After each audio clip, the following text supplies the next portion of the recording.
یہ سامنے ایک تصویر موجود تھی، آج ہی کا واقعہ ہے کہ جس میں فیصل آباد کے رہنے والا ایک شخص جو ہے وہ اپنے آپ کو اور اپنی 2 بیٹیوں کو اس وجہ سے قتل کر دیتا ہے کہ وہ حالات سے تنگ ہے۔ میں نے جب یہ بات سنی تو میں پریشان اور دنگ رہ گیا کہ میری قوم میں اتنی زیادہ مایوسی کیسے آ گئی۔ وہ قوم جس کا رب ذوالجلال کے ساتھ پہلا وعدہ ہے، الف لام میم ذالک الکتاب لا ریب فیہ، کہ جو شک اپنے اندر دل کے اندر لا بھی نہیں سکتا، کوئی انسان کیسے اتنا ہو سکتا ہے کہ اس کے لیے زندگی کا کوئی اور مقصد ہی نہ ہو، زندگی اتنی چھوٹی اسے نظر آنے لگے، مایوسی کی یہ حالت بن جائے کہ وہ اپنے آپ کو مارنا ہی بہتر سمجھے۔ مانا کہ غربت ہوگی، افلاس ہوگی، لیکن وہ کس نبی کا وہ ماننے والا تھا، اور ہم کس نبی کے ماننے والے تھے جنہوں نے کہا الفقر فقری، کہ جو فقیری ہے وہ میرا فقر ہے، ہمارے حضور کا فرمان ہے۔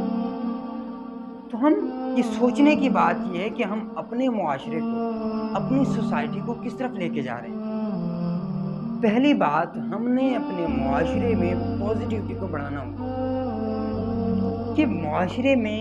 اتنی زیادہ نیگیٹیوٹی کیسے آ گئی، کسی شخص کی زندگی میں اتنی مایوسی کیسے آ سکتی ہے کہ وہ اپنی جان دینے کو بیٹر سمجھے ایز کمپیئر ٹو لائف کے، جس کو رب ذوالجلال نے اشرف المخلوقات کا تمغہ جریت دے کے بھیجا ہے،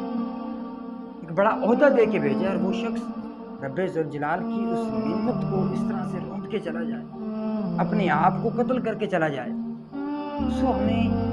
اپنے ہاں رب ذوالجلال کی وہ جو رحمت ہے اس سے مایوس نہیں ہونا چاہیے۔ دیکھیے، رب آزماتا ضرور ہے،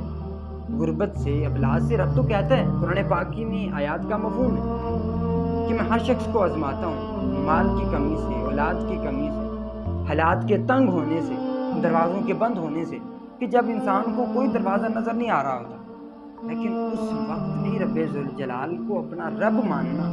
اور اس کی ذات کے اوپر بھروسہ کرنا، یہ انسان کو اس مقام تک لے جاتا ہے جس کو سب سے بہترین انسان کہا گیا۔ سو مایوسی ہمارے معاشرے میں آج جو کہ بڑھتی جا رہی ہے، اس کا سد باب یہ ہے کہ ہم اپنے رول ماڈل کو دیکھیں کہ ہمارے رول ماڈل کون ہیں۔ ہمارے رول ماڈل تو وہ ہمارے نبی ہیں کہ جن کے گھر 3 ماہ تک چولہا نہیں جلتا تھا، لیکن پھر بھی رب ذوالجلال کا شکر ادا کیا کرتے تھے، جو راتوں کو سوتے تھے تو پیٹوں پر پتھر باندھ کے سوتے تھے، لیکن کبھی بھی زندگی سے مایوس نہیں ہوئے، کبھی بھی شکوہ نہیں کیا۔ تو ہماری زندگی شکوے شکایت سے بھری ہوئی کیسے آ گئی؟ ہم نے زندگی کو مایوس کیسے جان دیا؟ خدا را یہ رب ذوالجلال کی یہ جو انسان کو دی ہوئی زندگی ہے، یہ بہت بڑی